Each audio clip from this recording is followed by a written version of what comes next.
thank you very much for having me, everybody. Let me tell you a little bit about my work and about how an anthropologist might go about studying the phenomena that are associated with mediumship in the United States and also in the Euro-American world of mediumship. And so for the past couple of years, I have conducted ethnographic fieldwork on the international community of spiritualist mediums and believers. And this research entails specifically what I'm very interested in is a comparative study of two modalities of spiritual mediumship practice and reception. And this is both the traditional in-person and the digitally mediated. And I'll go into this more later. I want to make some general remarks first, which might be of interest to you. And so building on my earlier work in Polynesian spirit possession and contemporary global Pentecostal visual cultures, I view contemporary, what I call Euro-American spiritualist practice as a comprehensive cultural methodology for immersion into the realms of the afterlife that is part of a continuous tradition dating from the mid-19th century. And of course, you're all very familiar with that. With the advent of the phenomena of the Fox sisters and Davenports, and then at the sort of importation into Britain very, very soon after, and spread throughout continental Europe. I situate Euro-American mediumship within the context of the universal human capacity to achieve altered states of consciousness, altered states that enable communication with culturally constructed, unseen worlds. And I emphasize culturally constructed because phenomena associated with spirit communication, mediumship, trance, possession, these are qualities that are extremely culturally specific. And so they engage different parts of the cultures within which they occur. I view Western spirituality as nothing less than that. So I situate Euro-American mediumship within the context of this capacity to achieve altered states. And when I say mediumship, I am referring to a wide spectrum of practices, including trance mediumship with voice channeling, mental mediumship, physical mediumship, and all the qualities associated with those: clairvoyance, clairaudience, clairsentience, ectoplasm production, and so on. Following the definition of Janice Boddy, who is one of the premier theorists of trance and possession and spirit communication now, possession is a broad term referring to an integration of spirit and matter, force or power, and corporeal reality in a cosmos where the boundaries between an individual and their environment are acknowledged to be permeable, flexibly drawn, or at least negotiable. So I am also intensely interested in spiritualist cosmology and its variants. I'm really interested in how mediums theorize the world of spirit. I'm also referring to the various institutions and national expressions of spiritualism. For example, the British SNU tradition and the non-affiliated British mediumship community, American, German experimental, of which Kai Müge is the main proponent, hybrid, Western, non-Western, and so on. Trance, possession, and spirit communication are traditional subjects of study cross-culturally. Anthropology has a huge literature on non-Western expressions of spirit possession and many explanations for their meanings and functions within specific sociocultural settings. And when I wrote about Tongan spirit possession, I'd be very happy to post my book chapter to you all so you can read that. I write about how it is very much embedded in very specific cultural motivations, cultural perceptions, structural aspects of the society, who has agency and power and who doesn't. And spirit possession and its forms of communication occur throughout Asia, Africa, New World Africa, and African America, Latin America, Oceania, and historical and contemporary Europe, and of course the US. shamanism, New World African syncretistic religions like Voodoo, Umbanda, Candomblé, Shango, Kardechismo, which will be spoken about next week. These also occur in the U.S. with populations that are on the move, with the diasporic populations of the world who carry with them these traditions and their kind of reinvention within the American context. And in the West, possession experiences are common in evangelical, Pentecostal, and charismatic Catholic churches, in Spiritism, and of course in spiritualism, which is the object of my study. However, despite many thousands of true believers and practitioners around the world, Euro-American spiritualism remains a vastly understudied cultural expression of mediumship and spirit communication within anthropology. How does it relate to history, self, agency, class, race, and gender, healing, and religious cosmologies?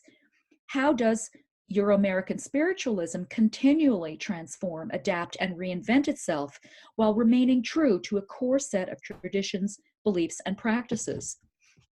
And of course, phenomena that manifest over and over again. I am broadly interested in how Western traditions are achieving contact with spirits, the meanings and methods of these practices, and their means for bringing about affective states and knowledge. And like in the non-Western cases, how it undoes its naturalized concepts of self, body, sensation, and death through ritual border crossings in seances and readings, both in person and online. Like the ethnographic cases of spirit communication around the world, I view spirit, capital S, as taken for granted reality by this community that requires specific conditions and qualities to bring about the border crossing into spirit. Likewise, in common with possession cases all over the world, contact with spirits is both voluntary and involuntary. People do have these experiences, who are not mediums. They have all kinds of experiences after the death of a loved one, in dreams and manifestations. And people are very eager to tell you their stories about, what their experiences have been. I do not approach supernatural truth claims as a skeptic. Like so many other people, I have experienced phenomena that are unexplainable, except within the framework of belief in some form of survival of consciousness after death. I approached my study of tongue and spirit possession in the same vein decades before I came into contact with formal Western spiritualism. So I'm really predisposed to be extremely open in my thinking. So how do anthropologists study spirit communication? They study spirit communication as a cultural phenomenon and a kind of cultural dialogue that exists across the borders of the temporal world and the afterlife. It is a form of performance, but not fraud. And so, this term of performance and performativity, this is really big. And, effective performance is a really good indicator also of how authentic something is within these sort of specific cultural frameworks. And so I use the word performance not in the case of sort of faking it and acting, but really in the sense of delivering a kind of full-bodied experience. Anthropologists also study spirit communication, and actually the good way to do it is as irreducible. That is, spirit phenomena are not reducible to symbolic resistance, to attention getting, to brain waves, to mass hallucinations, to individuals' idiosyncratic beliefs and experiences, or as simply a therapeutic and medical phenomenon. I don't know how much of you are aware, but there is something called trance and possession disorder in the DSM-4, and it's being revised for DSM-5. And so, this sort of conflation of trance and, and spirit communication with dissociative with DIS, whatever that is, dissociative disorder, multiple personality, psychosis, all of these things. And we also study it as a heterodox discourse, that is comprised of many contributing theories, ideologies, explanations, some of which cleave to very particular institutional lines, such as, for example, the SNU institution within Britain, to micro communities, spirit circles who are really, in effect, creating really experimental experimental conditions that are drawn from different people's different exposure to, different kinds of sittings, and also national lines. And so also, finally, anthropologists study spirit communication that respect community standards, that adhere to the categories of meaning and action that are within the community. This is culture. And with respect to what constitutes good mediumship. And so I just want to talk about this a little bit because, groups such as this one are all about people, in discussion about their practices and what's effective and what is not effective, and so on. And so, as we all know, spiritualism is highly stigmatized in popular discourse and within the mainstream scientific worldview. We all know this. Fraud is inextricably woven into the history of Western mediumship. And of course, as we all know, there are the debunkers, there are the disruptors. We know all of this. And this binary discourse continues today. And, the mediumship community, as I've discovered, is both, very cooperative and also very contentious. And these qualities are amplified on the internet. And the community has really its own methods for governing itself to ensure that various events do not reflect badly on the mediumship community, that, that people are not, frauds and so on. All of us who have attended seances, both off and online, have experienced the elaborate rituals of checking, with electronic wands and all of the rest, and patting down, and even in the case of Kai Mugi, being strip searched, and also signing forms. And also there are public accusations of deception and ego. But based on my fieldwork, I find the majority of mediums to be extraordinarily earnest, persistent, articulate, and collegial enunciators of their own theory and practice, and willing subjects of scientific experiments. And many are steeped in the archival history of mediumship, and many write books of their own, including people who are here present. As Leslie Flint put it in 1972, there are bad mediums, there are mediocre mediums, etc. There is a lot of hooey, a lot of drivel, a lot of nonsense, but genuine mediumship is never afraid of being tested. And your versions of what constitutes good and authentic mediumship is really central to my grounded theory building. I want to talk now a bit about traditional and digital, about these two different modalities that I'm really interested in. As we know, mediumship ability falls under two broad categories: evidential or mental mediumship, which entails readings with clients that enable communication with the spirits of dead loved ones, also forensic work. Trance mediumship without physical manifestation falls under this category. Much rarer and highly spectacularized is physical mediumship, in which a substance called ectoplasm flows from the body of the medium and causes phenomena to visibly, audibly, and tactilely materialize in public settings, public seances. Mediums of both kinds are achieving greatly increased visibility in the world of social media. They are creating transnational communities, and along with their audiences or sitters, they are collaboratively producing evidence of consciousness after death on digital platforms as well as in person. The internet is also promoted with proselytic energy as history's most powerful vehicle yet for the dissemination of knowledge and the catalyst for the achievement of universal spiritual consciousness. And I've interviewed a number of spirit guides, discarnate spirit entities who have all said this, that they really feel that this sort of age of increased enlightenment and becoming and knowledge is very much resonant with its universal now availability over the internet.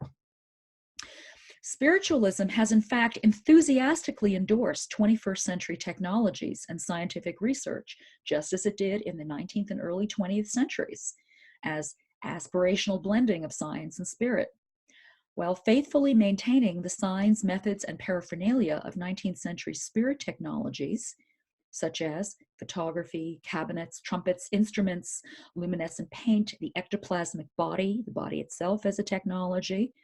21st century mediums also embrace online platforms for demonstrations, readings, and documentation over Skype, Zoom, YouTube, and Facebook.